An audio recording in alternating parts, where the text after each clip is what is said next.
going to show you today how to start a John Deere Model A. This video might be of interest to you if you've never started one of these and you have a need to. It's kind of becoming a lost art form because it's such an old tractor. So this one is a 1950 model.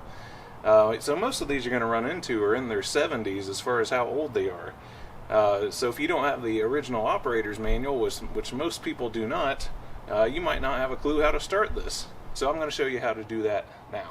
So first things first, obviously, you want to make sure that the engine has fuel in it. You'll see these two caps up here on the hood. Why does it have two? So this was originally an all-fuel tractor. There's two tanks. There's this one, which is a small tank, and this one kind of takes up this area here, and it's a larger tank.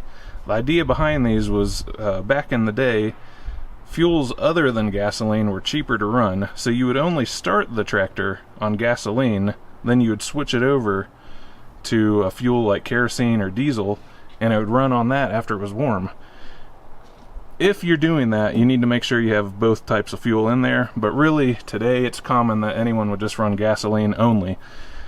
Typically it's not uncommon to find that these smaller tanks here have rust in them, so you probably don't want to use that. And if you're doing just straight gas, just make sure that this tank is clean inside. This one is, I don't know if you'll be able to see or not, but we've got gas in there. The other thing in there, the other thing you need to be concerned about is the fuel shutoff.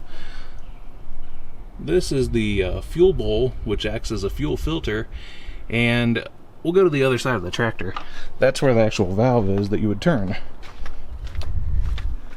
So over here, hopefully you can see, this is the valve. You want to make sure that that is open, so you would turn that counterclockwise to open it. In this case, this one is already open.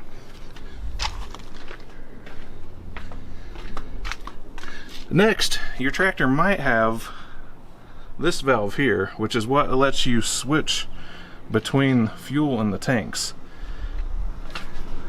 Right here is the lever that it controls that valve. You'll see there's different positions here. Hopefully you can see that. There's F, G, and O. O is for off, G is for gas, F is for fuel. Fuel is referencing the big tank. So here's a little better look into the operator station. This is where you're going to be looking, if you're seated on the tractor. On this tractor you can see there's a key there. Not all tractors are going to have a key, but this one does because it has a coil and the ignition system, and that's what turns the coil on and off. You've got your throttle lever on top, and this is a radiator shutter lever on the bottom. Most tractors, this one is inoperable because the radiator covers have been taken off, but that would open and close them. In this case, this one is one of the tractors where that's been taken off. Over the years they seized up from rust. For the throttle, you pull it back as idle, push it forward for full throttle. Also, you want to look at your transmission gear selector. Depending on the model of tractor you have and what year it is, this pattern might be different. Right now I'm in neutral. That's where you want to be when you start it. Over here is the PTO selector. It goes left and right. On this one I pull it over this way, and that ensures the PTO is off. Over here, this long handle, that's the clutch. Currently it's engaged. When you start your tractor, so that you're not turning over the whole transmission, you want to pop this backwards so that the clutch is disengaged. Also on this tractor, this lever here is the choke control. So to pull it out is when you choke it, push it in is when you open it up. Not all of these tractors have that in the same spot. Some have them down lower, but you can follow the linkage, see how it goes to the carburetor, and you'll be able to identify which is the choke lever on yours.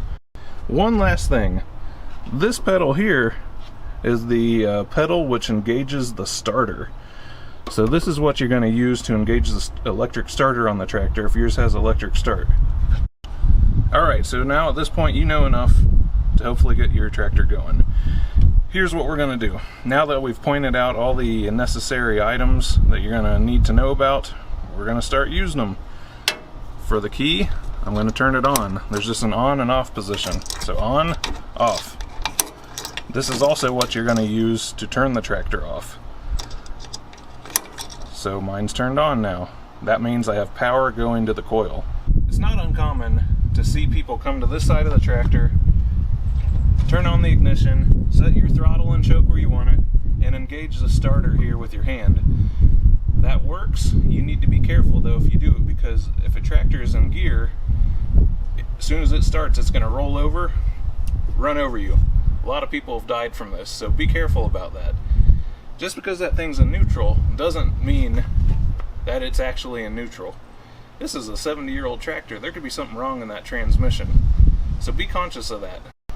Each one of these tractors, depending on how the carburetor is adjusted and just the general overall health of the engine, is going to determine how you need to set your throttle and choke. They're not all going to be the same, but I can tell you what I do on the ones that I start.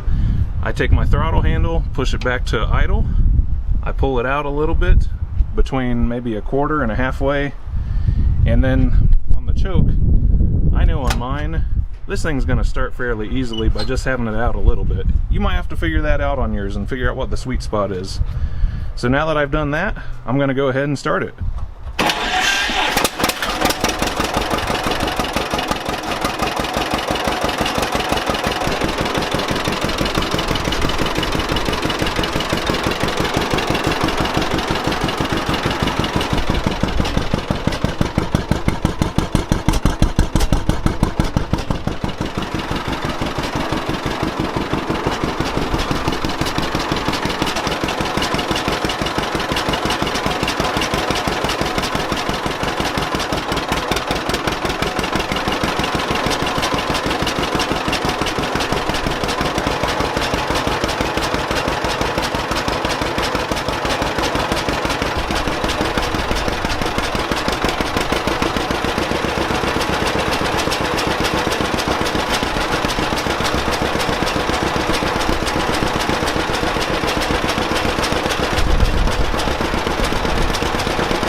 That's how it's done. Let me know in the comments if this helped you out. Thanks for watching.